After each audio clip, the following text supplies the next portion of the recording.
Friends, இது பார்த்தீங்கன்னா எங்கள் வீட்டில் லஞ்ச் பாக்ஸ் ரெசிபி என்னன்னு காட்டுறேன். அடியனுக்கு இப்போ தான் டைம் கிடைச்சது. எல்லா யூடியூப் சேனலும் இன்னைக்கு காட்டுவாங்க என்ன லஞ்ச் ரெசிபின்னு. எங்கள் வீட்டில் பார்த்தீங்கன்னா இந்த மாதிரி கொள்ளு ரசம், கொள்ளு பருப்பு, இந்த கொள்ளு ரசம், கொள்ளு பருப்பு, அப்புறம் வந்து பார்த்தீங்கன்னா இந்த மாதிரி அவரக்காய் பொரியல். எல்லா யூடியூப் சேனலும் எங்கள் வீட்டில் இன்னைக்கு என்னென்ன லஞ்சுன்னு பார்க்கணும்னு சொல்லுவாங்க இல்லைங்களா, அந்த மாதிரி தான் நானும் சொல்கிறேன். எங்கள் வீட்டில் பார்த்தீங்கன்னா இன்னைக்கு வெக்கேஷன் டைமில் எனக்கு இன்னைக்கு தான் டைம் கிடைச்சது. அதுவும் இந்த மாதிரி அடியனுக்கு காமிக்கிறதுக்கு, இந்த மாதிரிலாம் காமிக்கிறேன். ஸோ கொள்ளு பருப்பு, இந்த கொள்ளு துவையல், அப்புறம் பார்த்தீங்கன்னா ஆஸ் யூஷுவல் பார்த்தீங்கன்னா பொரியல் பண்ணியிருக்கோம். அந்த பொரியல் என்ன பண்ணிருக்கேங்கிறதையும் உங்களுக்கு காட்டுறேன். இது செமையா இருக்குங்க லஞ்சுக்கு. அது எப்படி செய்யறங்கிறதையும் காட்டுறேன். ஸோ இதெல்லாம் தான் எங்க வீட்டில் இன்னைக்கு பண்ணது. அவரைக்காய் பொரியல் என்னடா கம்மியா இருக்குன்னு பாக்குறீங்களா?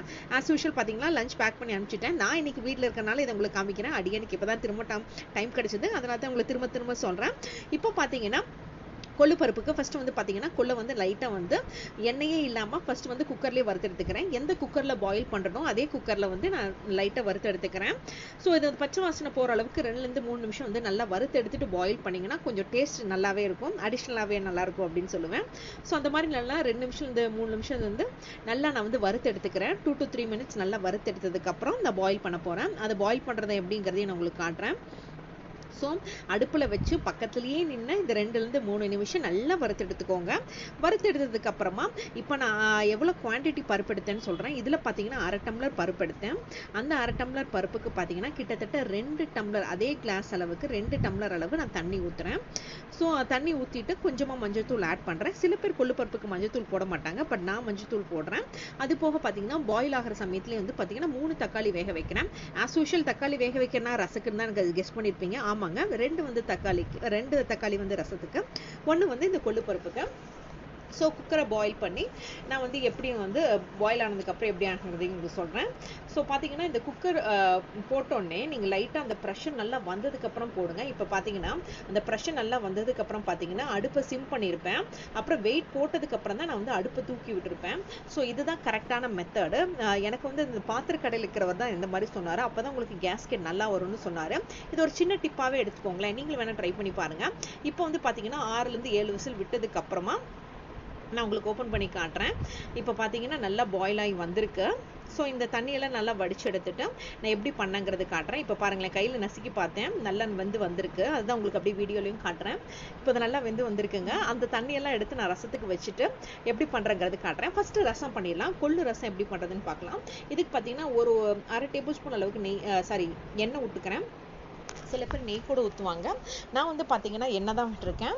ஸோ எண்ணெய் நல்லா அடுப்பில் சூடானதுக்கப்புறம், அந்த வானிலையில் சூடானதுக்கப்புறம் நான் என்னென்ன போடுறேன் உங்களுக்கு காட்டுறேன். ஆஸ் யூஷுவல் பார்த்தீங்கன்னா நான் வந்து கடுகும் வெந்தயமும் போடுவோம் நாங்கள் ரசத்துக்கு. ஸோ பார்த்தீங்கன்னா கடுகும் கொஞ்சமாக வெந்தயமும் போட்டிருக்கேன். ஸோ சில பேர் கொள்ளு பருப்புக்கு வெந்தயம் போட மாட்டாங்க, நான் கொஞ்சமாக பேருக்கு போட்டிருக்கேன்.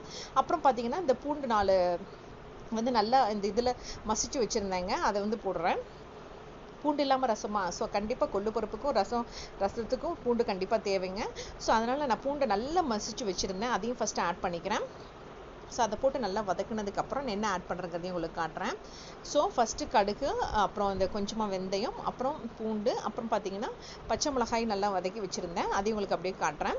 இப்போ பார்த்தீங்கன்னா இந்த தக்காளி போட்டிருந்தது பார்த்தீங்களா, அதை நல்லா ஸ்மாஷ் பண்ணிவிட்டு அந்த கொள்ளு பருப்பு தண்ணியிலேயே போட்டு நல்லா மிக்ஸ் பண்ணிவிட்டேன். அந்த இதை மட்டும் எடுத்துட்டேன், தக்காளி இருக்கிறத நல்லா மசிச்சு விட்டுட்டு அந்த தக்காளி மட்டும் எடுத்துட்டேங்க. ஸோ இந்த நேரத்தில் பார்த்தீங்கன்னா அந்த தண்ணி அதில் ஊற்றிட்டேன். ஸோ பச்சை மிளகாய் 2 கீரி போட்டிருந்தேன். ஊற்றதுக்கப்புறம் புளி வந்து பார்த்தீங்கன்னா இந்த மாதிரி 1 கரண்டி புளிக்கரண்டி தண்ணி ஊற்றுறேன். ஸோ இந்த மாதிரி புளி 1 கரண்டி தண்ணி ஊற்றினதுக்கப்புறம் நான் என்ன பண்ணுறேங்கிறது உங்களுக்கு காட்டுறேன். ஸோ இதெல்லாம் போட்டுட்டேங்க. ஸோ இந்த தண்ணியும் புளி தண்ணியும் ஊற்றிட்டேன், நான் கொள்ளு பருப்புக்கு வச்சு இந்த தண்ணியும் ஊற்றிட்டேன். அப்புறம் ஆஸ் யூஷுவல் என்னங்க, உப்பு தான். உப்பு பார்த்தீங்கன்னா நான் பிங்க் சால்ட்டு தான் ஆட் பண்ணுறேன். இது பிங்க் ராக் சால்ட்டு தான் ஆட் பண்ணுறேன். இந்த அளவுக்கு நான் ஆட் பண்ணியிருக்கேன். ஸோ உங்கள் குவான்டிட்டிக்கு தகுந்த மாதிரி ஆட் பண்ணிக்கோங்க. மறக்காமல் பெருங்காயத்தூளும் போடுங்க, சூப்பராக இருக்கும். ஸோ இப்போ பெருங்காயத்தூளும் போட்டுட்டு கரெக்டாக வந்து இதெல்லாம் போட்டதுக்கப்புறம் ரசப்பொடி இல்லாமையா, ரசத்துக்கு அதுதானங்க மெயின். ரசப்பொடி 1 டேபிள் ஸ்பூன் ஆட் பண்ணிட்டேன். ஸோ இந்த மாதிரி 1 டேபிள் ஸ்பூன் ஆட் பண்ணதுக்கப்புறம் அது பொங்கி வர நேரத்துக்குள்ளே நம்ம ஆஃப் பண்ணிடணுங்க, கொதிக்கக்கூடாது. அப்படி ஆஃப் பண்ணிவிட்டு மேலே கொத்தமல்லி தூவி எடுத்து வச்சுட்டேன். இப்போ பார்த்தீங்கன்னா கொள்ளு பருப்புக்கு பார்த்தீங்கன்னா ஒரு பெரிய ஆனியனு, அப்புறம் 4 வரமிளகா, 2 பச்சை மிளகா, ஒரு தக்காளி மசிச்சு வச்சுருந்தேன், பாயில் பண்ணி வச்சுருந்ததில்ல அதுங்க, அப்புறம் பூண்டு ஒரு 2-3 எடுத்து வச்சுருந்தேன். இப்போ பார்த்தீங்கன்னா ஒரு எண்ணெய் 2 கரண்டி எடுத்து ஃபஸ்ட்டு தாளிச்சுக்கிறேன். இதுக்கு சின்ன வெங்காயம் போட்டால் நல்லாயிருக்கும். இங்கே பெங்களூரில் சின்ன வெங்காயம் அவ்வளோ சீக்கிரம் கிடைக்காதுங்க, ரொம்ப டிமாண்டு, விலையும் ஜாஸ்தி. அதெல்லாம் நம்ம தமிழ்நாடு தாங்க கரெக்டு. ஸோ இப்போ பாருங்கள் எண்ணெய் சூடாயிடுச்சு. இப்போ சீரகமும் பெருங்காயமும் ஒரு ஸ்பூனில் 1/2 டேபிள் ஸ்பூன் அளவு, இந்த ஸ்பூனில் 1/2 டேபிள் ஸ்பூன் அளவு எடுத்து ஊற்றி வச்சுருக்கேன். ஊற்றி வச்சுருக்கேன்னு சொல்லிட்டு எடுத்து வச்சுருக்கேன்.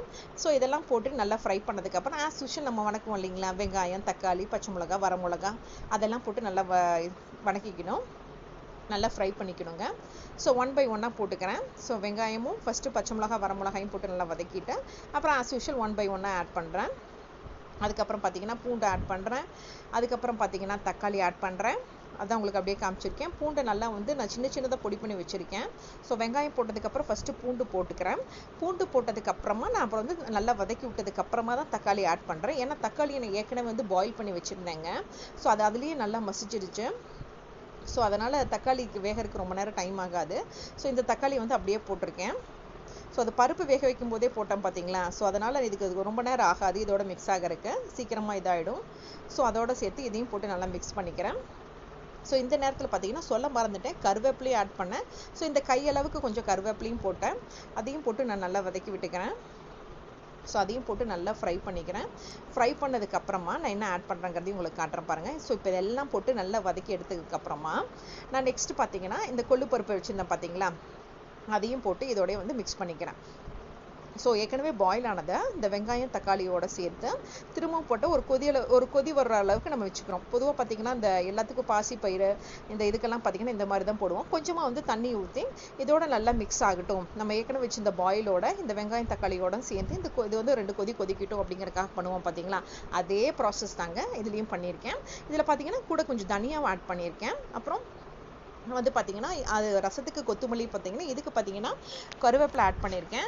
ஸோ அது பாயில் ஆகி வரும்போது லைட்டாக புகை வந்துருச்சு. இது ஒரு தட்டில் போட்டு நல்லா காய வச்சேங்க. என்னடா உப்பு ஆட் பண்ணலையான்னு பார்க்குறீங்களா, மிக்சியில் அரைக்கும் போது போடலான்னு போட்டேன். அதனால் இந்த 1 டேபிள் ஸ்பூன் அளவு பிங்க் ராக் சால்ட் ஆட் பண்ணுறேன்.